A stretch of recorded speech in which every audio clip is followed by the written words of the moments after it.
गुजरात के बालासिनोर में डायनासोर के अंडों के साथ ऐसे सांप का जीवाश्म मिला है जो डायनासोर के बच्चों को खा जाता था। हालांकि डायनासोर इन अजगरों की खुराक बनकर धरती से खत्म नहीं हुए। अब तक माना जाता था कि डायनासोर ज्वालामुखी विस्फोटक के बाद भस्म हो गए, लेकिन अब अमेरिका, यूरोप, जापान और मेक्सिको के वैज्ञानिकों की टीम ने दावा किया है कि डायनासोर को खत्म करने के लिए अंतरिक्ष से बरसी थी मौत। किसी ने कहा मच्छर खा गए डायनासोर, कोई बोला ज्वालामुखी में जल गए महादैत्य।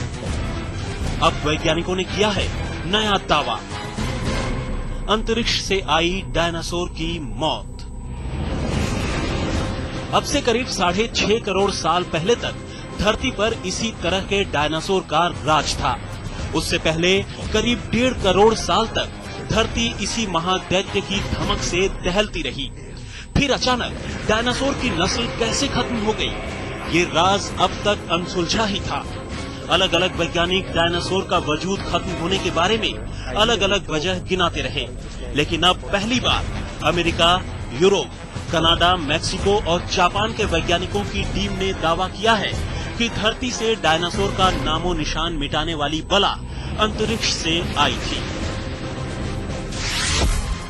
धरती से टकराया एस्ट्रॉयड, एस्ट्रॉयड की टक्कर से आई कयामत और मिट गई डायनासोर की तमाम नस्लें।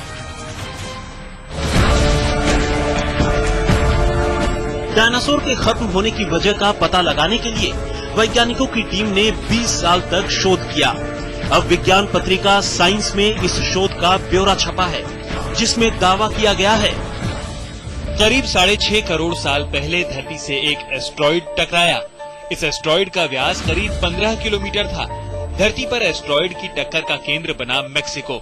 एस्ट्रॉइड की टक्कर हिरोशिमा पर गिराए गए परमाणु बम से 1 अरब गुना ज्यादा शक्तिशाली थी। इस टक्कर के बाद धरती के बड़े हिस्से में आग लग गई। रिक्टर स्केल पर 10 से भी ज्यादा की तीव्रता वाले भूकंप आने लगे और पूरी दुनिया सुनामी की चपेट में आ गई। वैज्ञानिकों के मुताबिक एस्ट्रॉयड की टक्कर के बाद हवा में उसका मलबा कई दिनों तक तैरता रहा। इसके असर से पूरी धरती पर अंधेरा छा गया और मौसम अचानक बेहद ठंडा हो गया। अंतरिक्ष से आई इसी आफत ने मिटा डाली डायनासोर की नस्ल। डायनासोर हमेशा हमेशा के लिए खत्म हो गए और उनकी रहस्यमयी दुनिया की झलक दिखाने के लिए बच गए बस डायनासोर के अंडे और जीवाश्म। आज तक ब्यूरो।